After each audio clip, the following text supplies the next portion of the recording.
이렇게 빠르게 늘어나게 되고, 그때 늘어나게 된 이유가 이제 입시 위주의 교육을 타파하고자, 또는 세속주의와 진화론의 교육을 좀 배제하고 좀 성경적으로 우리가 교육을 해보자 라는 의미로 기독대안학교들이 많이 생겨났고, 이제 학부모들이 안심 아닌 안심을 하면서 기독대안학교들에 많이 보내게 됩니다. 그런데 저희들은 이제 좀 돌아봐야 될 것 같아요. 과연 현재 기독대안학교들은 우리가 기대했던 그 성경적 대안의 역할을 충실히 감당하고 있는가? 아니면 외형만 기독교일 뿐 실제적인 교실 내의 사고 프레임은 공교육보다 더 공교육화되고 세속주의 사상이 오염된 것은 아닌가라는 고민을 해봐야 합니다. 왜냐하면 기독대안학교들이 지금 몇백 개가 있습니다. 거기에 졸업생들은 수백 명이 또는 수천 명이 나왔을 텐데, 그들이 사회에 나와서 이루어낸 것들, 뭐 변화된 게 있나요? 네, 그런 것들을 봤을 때 이러한 질문들을 저희들이 직시할 필요가 있습니다. 그래서 이러한 의구심에서 출발해서 이 한국 기독교 교육이 뿌리 깊게 안고 있던 이원론적 신앙관과 교육관이 자리 잡고 있음을 좀 볼 수 있었습니다. 그래서 아침에 뭐 성경 읽기를 하거나, 또는 우리는 매일 예배를 드려요. 아침마다. 또는 우리는 가정에 말씀을 보내서 가정과 함께 예배를 회복하고 있어요라는 학교들이 대부분입니다. 근데 그것은 이제 신앙적 형식과 외피를 구축하는데 열심을 기울여 온 거고, 정작 아이들이 배워야 할 국어, 뭐 영어, 수학, 사회, 과학, 역사, 다양한 이 교과목의 실제적인 내용들은, 그리고 이를 가르치는 교수법, 그리고 학교를 운영하는 실제 시스템 영역에서는 신앙과 학문을 통전적으로 이제 통합해 내지 못했습니다. 그래서 신앙은 사실상 학교의 경건의 시간에만 존재를 했고, 수업 시간부터는 그 세속 교육학에 맞는 교수법을 무비판적으로 채택하는 신앙과 학문의 분리, 지성적 이원론에 빠져 있었던 겁니다.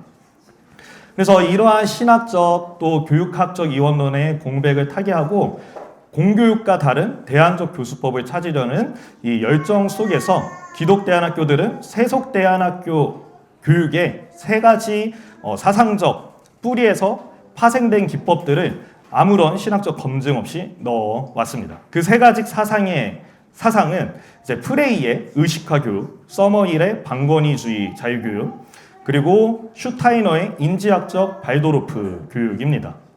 그래서 이러한 교육들 속에는 노작 교육이 있고, 또 프로젝트 수업이 있고, 또 학생 자치 등 이러한 교육법이 이제 아동의 자율성과 전인 교육에 유용해 보인다면서 계속 들여왔지만, 저희 이 개혁주의 교육 철학에는 위험함을 가지고 있습니다. 저희들이 잘 알고 있는 이 개혁주의 교육 철학 핵심 명제로서는 교육 방법과 그 방법을 떠받치고 있는 세계관은 결코 분리될 수 없습니다. 이 교육 방법은 단순한 중립적 기술이나 도구가 아닙니다.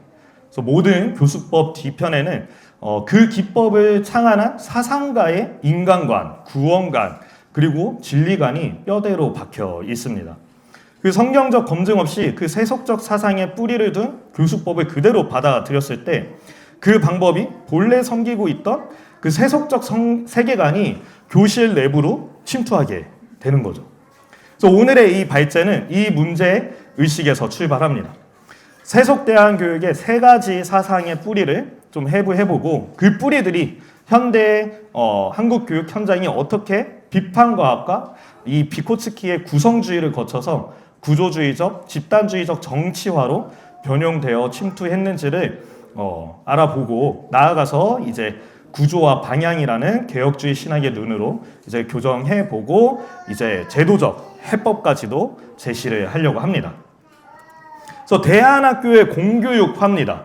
제가 대안학교에 있으면서 정말 많이 느꼈던 거는, 이거 그냥 공교육인데 사실 저희가 쓰는 교과서 뭐 특이한 거 없거든요.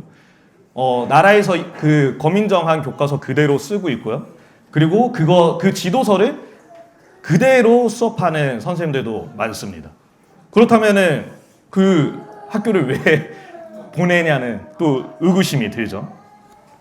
그래서 이 제도적 동영화라는 말로 이제 설명을 해보려고 하는데, 이 제도적 동영화는 이제 사회학적으로 조금 설명을 해보려고 합니다. 이 조직 사회학자 폴 디지마오와 월터 파웰은 그 논문을 발표했어요. 제도적 동영화와 집단적 합리성에서 동일한 사회적 환경 내에 있는 조직들이 시간이 흐름에 따라서 초기 정체성을 잃어버리고 서로의 구조와 형태를 닮아가는 현상을 분석하고 이를 제도적 동영화라고 정의를 했습니다. 그래서 조직이 서로 닮아가는 기제로 세 가지 유형을 제시하는데, 첫 번째는 이 강압적 동영화입니다. 그래서 이것은 환경을 지배하는 법률, 국가 권력, 제도적 압력에 의해 형태를 맞추는 현상입니다. 기독대안학교 역시 정부의 학력 인가를 받거나 또는 안 받거나 하는 등록 대안교육기관이 되기 위해서는 결국에는 교육부가 요구하는 국가교육과정의 표준 기준과 각종 행정 규제를 수용해야만 합니다. 이 과정에서 성경적 교육과정의 자율성은 크게 위축됩니다. 그러니까 교육부에서 내려와서 그런 질문들을 해요.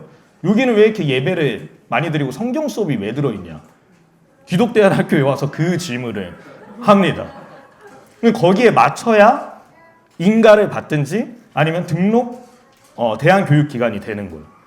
이거를 지금도 안 해주고 있는 게 그 세계로 운항 아카데미입니다. 그 교육감이 의도적으로 안 해주고 있는 거죠.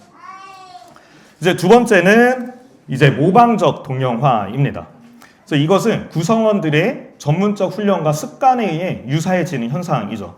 결국에 대안학교들도 그 교원 자격증을 원합니다. 교원 자격증 있는 사람들을 채용하기를 선호해요. 그래서 그 사람들이 어디서 또 배워오냐? 그 사범대학 또는 교대에서 배워오게 되죠. 그들은 이제 공교육 중심의 교육학을 이수했고 공교육 체제에서 훈련받은 습관을 가지고 있습니다. 그래서 이들이 대안학교 현장에 오면은 자기도 모르게 그러한 몸에 배어있는 공교육식 가르침의 습관과 그런 방법을 계속 반복하게 되는 것이고, 지금 설명드린 건 규범적 동영화입니다. 그래서 모방적 동영화를 이제 설명해 드릴 건데, 모방적 동영화는 이제 미래에 대한 불확실성이나 사회적 압박 속에 성공한 다른 상위 조직을 그대로 흉내내는 현상입니다. 그러니까 분명히 초등가정 또는 유치가정에서는 부모님들이 우리 아이는 말씀으로만 키울 거예요. 다른 거 필요 없고 말씀이면 됩니다. 라고 보냅니다. 근데 점점 중학교, 고등학교 올라갈 때마다 근데 애들 대학은 어떡하죠? 라는 질문들을 참 많이 해요.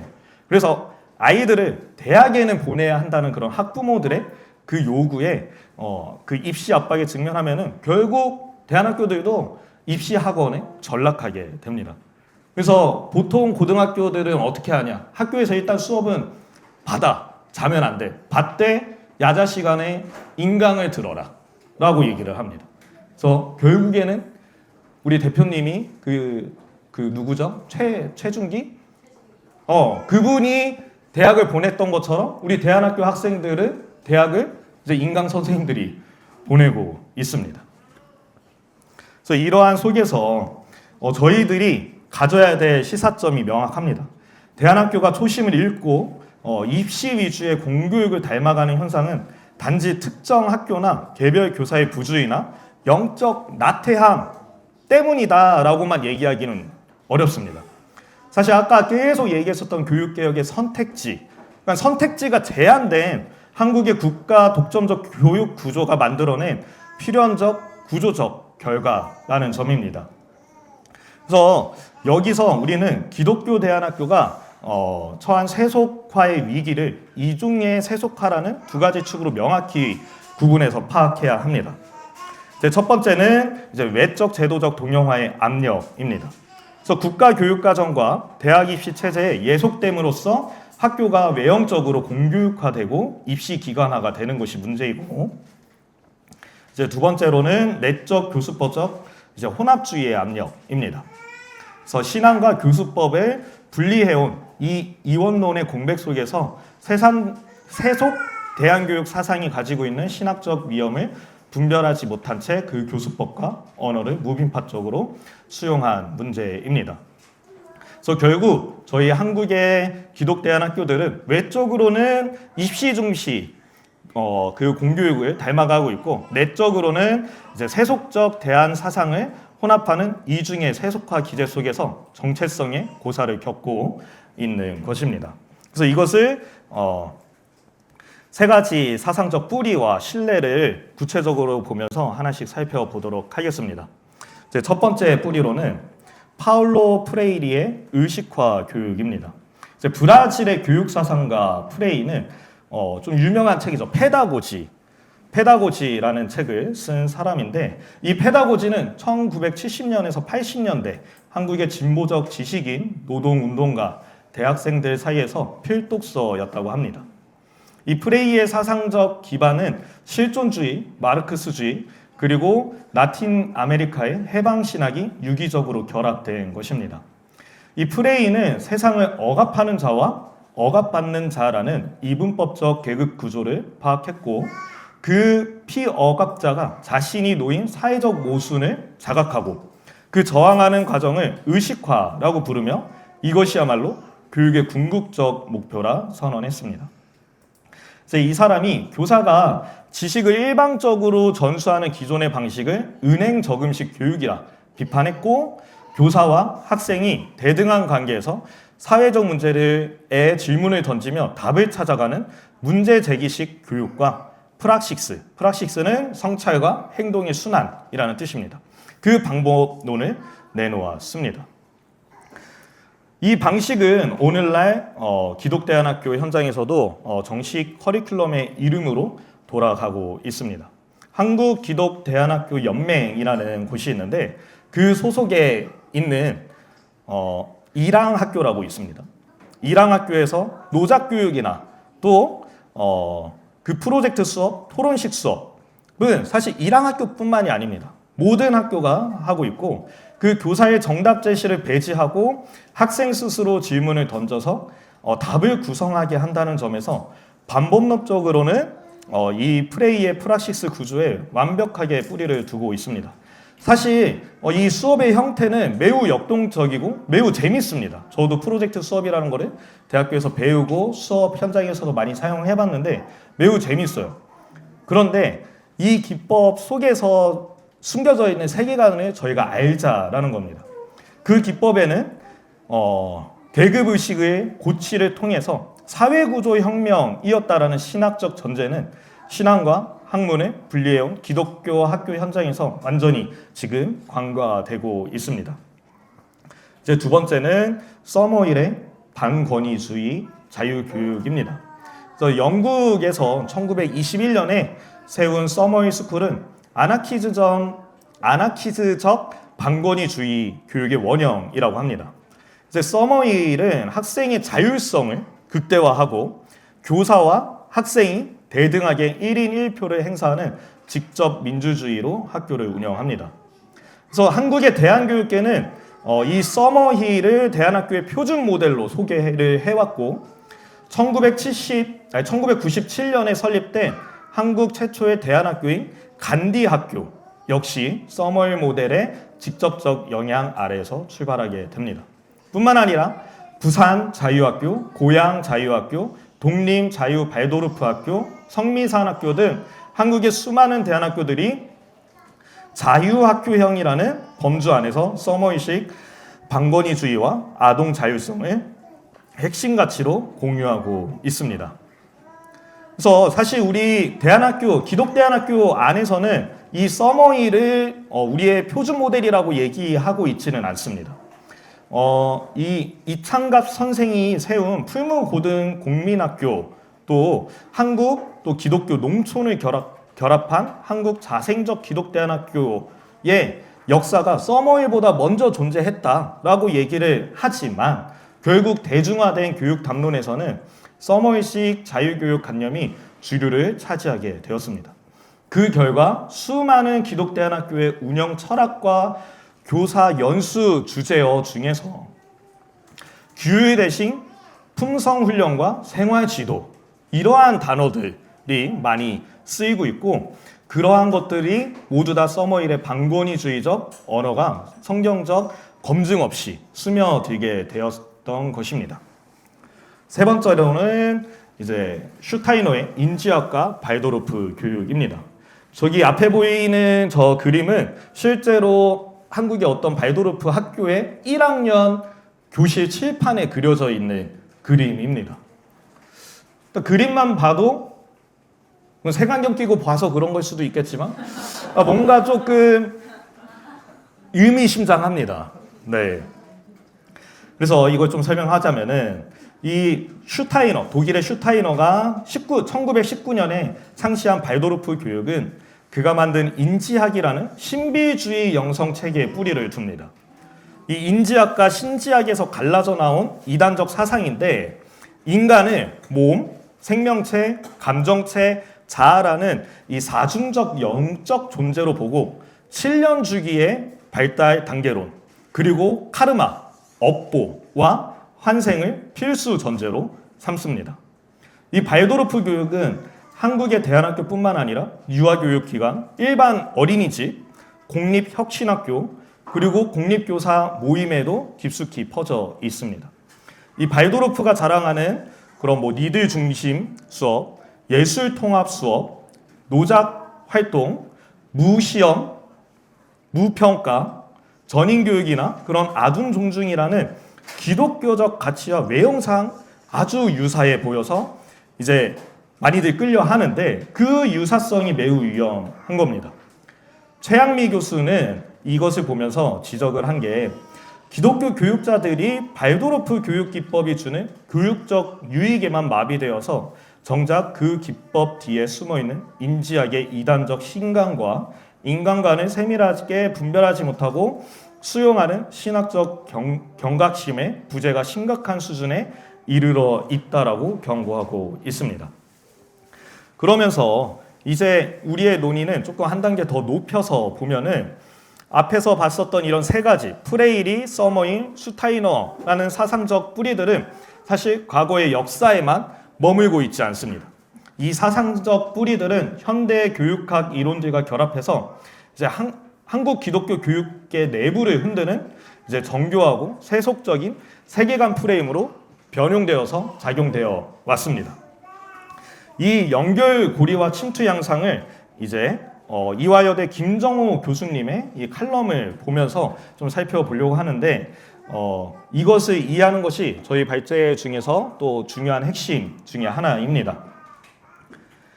이제 현대적 침투로서는 교육의 사회주의화와 구조주의입니다.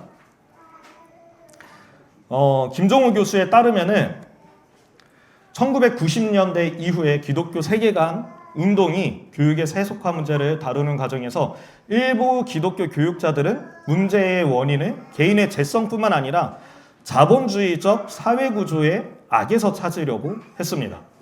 그래서 이 과정에서 마르크시즘에 기반을 둔 비판과학의 시각을 대안으로 끌어들였습니다.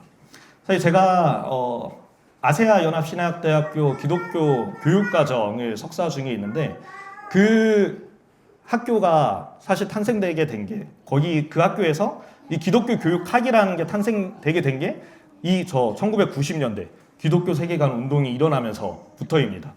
그래서 그때 다 달려붙어서 저희들이 평소에 잊고 있었던 기독교 세계관으로 가르치기 또는 당신은 하나님과 교실에서 동행하십니까? 이러한 기본적인 서적들을 그분들이 번역을 하세요.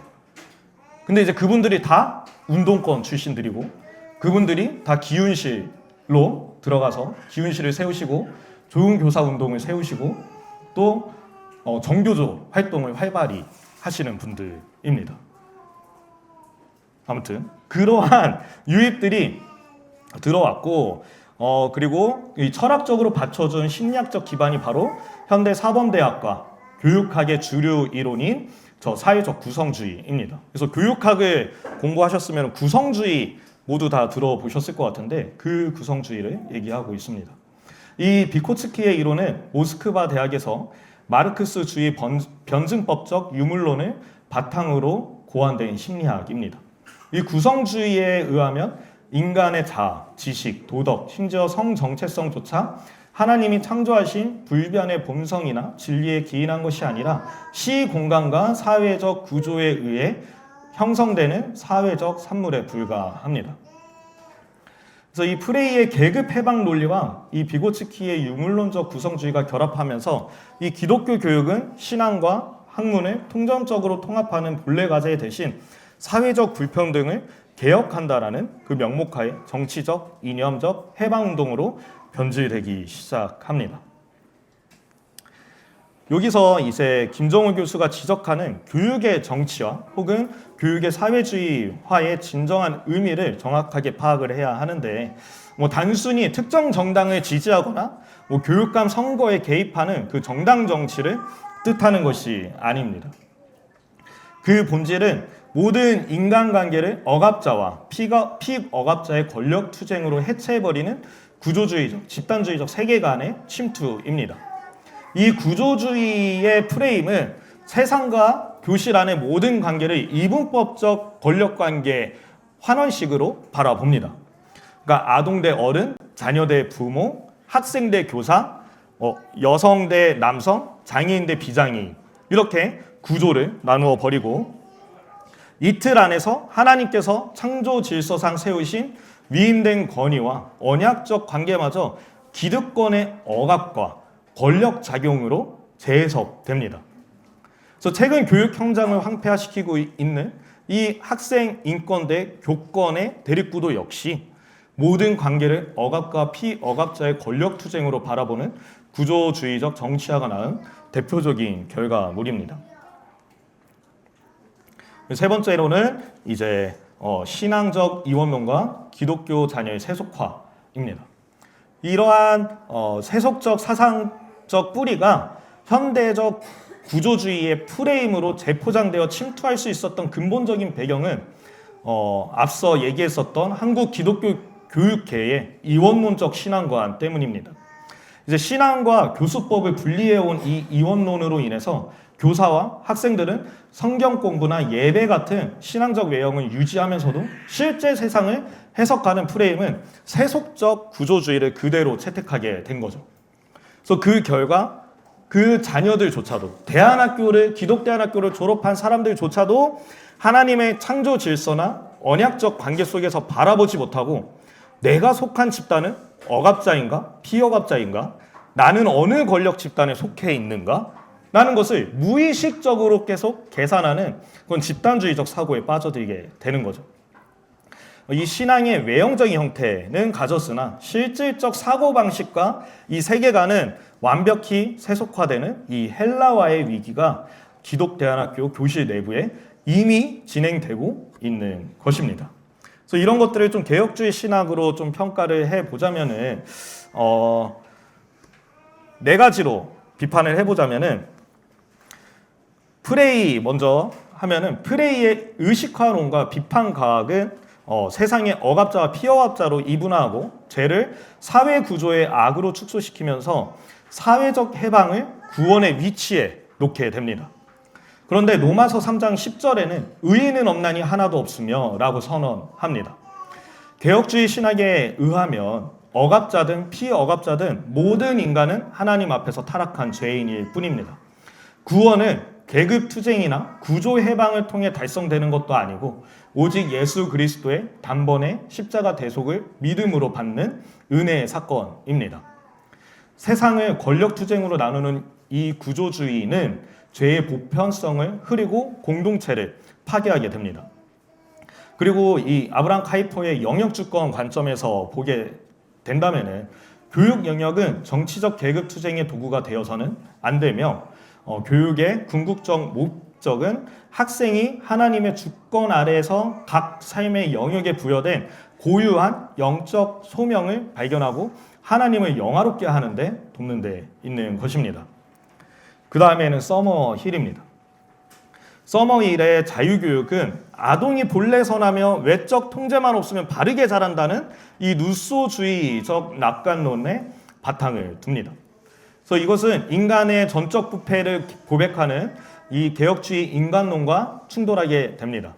시편 51편 5절에서는 내가 죄악 중에 출생하였음이며 어머니가 죄 중에 나를 잉태하였나이다 라는 고백처럼 아동은 태생적으로 죄성을 지닌 존재이므로 자율의 방치가 아니라 사랑에 기초한 성경적 훈육과 교정이 필수적입니다. 또한 개혁주의 언약교육에 따르면 부모와 교사의 권위는 하나님이 세우신 위임된 권위입니다. 에베소서 6장 4절은 부모가 자녀를 주의 교훈과 훈계로 양육하라고 명하고 있습니다. 부모와 교사의 권위를 억압으로 규정하고 해체하려는 서머힐식 방권위주의는 하나님께서 세우신 언약적 양육 구조를 해체하는 위험성을 가집니다. 네, 다음은 인지학의 사중 구조론입니다. 이 카르마, 환생과는 히브리서 9장 27절 한 번 죽는 것은 사람에게 정해진 것이요 그 후에는 심판이 있으리니 라는 말씀과 배치됩니다. 이제 카르마와 환생을 통해 영적 진화론은 이 그리스도의 십자가 대속의 단회성과 완전성을 부정하는 이단적 사상입니다. 그래서 골로새서 2장 8절 누가 철학과 헛된 속임수로 너희를 사로잡을까 주의하라 라는 바울의 경고처럼 이 발도르프의 교수법은 인지학이라는 신비주의 세계관을 담아내는 그릇으로 설계되었으므로 신앙과 기술을 이원론적으로 분리해 수용할 수 없습니다. 그리고 이 프레이는 사회 자각을, 서머힐은 아동의 본성을, 슈타이너는 인지학적 직관을 교육의 최종 권위로 세웠습니다. 그러나 개혁주의 전통에서는 교육의 최종 권위는 오직 하나님 말씀에만 있는 줄을 고백합니다. 결론입니다. 결론은 이 개혁주의 학자 알버트 월터스가 강조했듯이 피조 세계의 모든 문학과 교수법에는 구조와 방향이 존재합니다. 그래서 세속 교육 학자들이 일반 은총의 영역에서 발견한 아동의 발달 특성이나 정서적 리듬, 또 토론의 유용성 등은 하나님이 만드신 피조 세계의 구조일 수 있습니다. 그러나 그 기법들이 섬기는 방향이 구조주의적이나 갈등론이나 세속적 자유주의로 기울어져 있다면 기독교육자는 이원론적 맨종이나 무조건적 배척을 넘어서 제3의 길을 가야 합니다. 그래서 오염된 세속적 방향을 꺾고 성경적 세계관으로 교수법을 재구성하는 그러한 변혁적 재구성을 이뤄내야 합니다. 네, 그래서 신앙에는 계속 얘기했던 것처럼 중립적인 교육 방법이란 이 세상에 존재하지는 않습니다. 이 한국 기독교 대안학교가 처한 이 세속화의 본질은 신앙과 교수법을 분리해온 이원론적 신앙관과 그 공백을 타고 들어온 구조주의적, 집단주의적 세속 세계관에 있습니다. 세상의 권력 투쟁으로 환원하려는 프레이리주의, 권위를 해체하는 서머힐주의, 이단적 영성의 발도르프주의, 성경적 검증 없이 수용한 결과 기독교인 자녀들조차도 그 관계를 억압과 피억압으로 계산하는 세속적 사고에 노출되어 있는 상황입니다. 그러기 위해서는 이것을 조금 해결하기 위해서는 먼저 현장의 교사와 리더십이 신앙과 학문의 이원론을 철저히 회복해야만 합니다. 자신들이 사용하고 있는 교수법의 사상적 뿌리를 말씀의 눈으로 재진단해야 합니다. 성경적 세계관으로 그 변혁적 재구성을 이뤄내는 내적 개혁이 먼저 이루어져야 합니다. 그리고 나아가서 이 내부적 개혁의 현장에 안착하기 위해서는 이제 거시적 그리고 또는 제도적 해법이 반드시 병행되어야 하는데 김정우 교수가 지적했듯이 국가가 공공성과 평등이라는 명목으로 교육 영역에 과도하게 개입해서 일률적으로 통제하는 것은 가정과 학교가 가지는 교육의 한 영역 주권을 침해하고 주가 전체주의로 흐를 위험을 내포하고 있습니다. 그래서 역사적으로 우리 앞서 또 다양한 나라들의 학교 선택권을 살펴봤지만 역사적으로 19세기 네덜란드에서 이제 아브라함 카이퍼가 이끌었던 그 학교 투쟁을 기억해야 합니다. 이 카이퍼는 국가가 공교육을 독점하고 무신론적 세속 교육을 강요할 때 기독교인 부모들이 세운 기독교 학교에도 공교육과 동등한 재정적 지위와 자율성을 보장하라고 요구하며 마침내 1917년 헌법 개정을 이끌어냈습니다. 자, 한국 교육 현장에서도 근본적인 제도적 해법은 국가 중심의 일률적 교육 통제에서 벗어나서 부모가 자신의 신앙적 신념과 언약적 책무에 따라 성경적 가치관에 합일되는 교육을 자유롭게 선택할 수 있는 학교 선택권을 제도적으로 확립해야 합니다. 그리고 이 부모에게 교육 재정과 선택권이 직접 부여되어서 교육의 자율성과 다양성이 제도적으로 보호받을 때 비로소 기독대안학교는 앞서 얘기했었던 그 입시 동영화의 압력과 세속적 구조주의의 이중 위기에서 벗어날 수 있습니다. 그로 인해서 마침내 그 하나님 말씀에 충실한 개혁주의 교육 철학을 현장에서도 구현해내고 그 교육 철학이 선택받을 수 있는 그 순간들이 올 거라고 생각을 합니다. 네, 그래서 저희 발제는 이렇게 마치도록 하겠습니다. 감사합니다.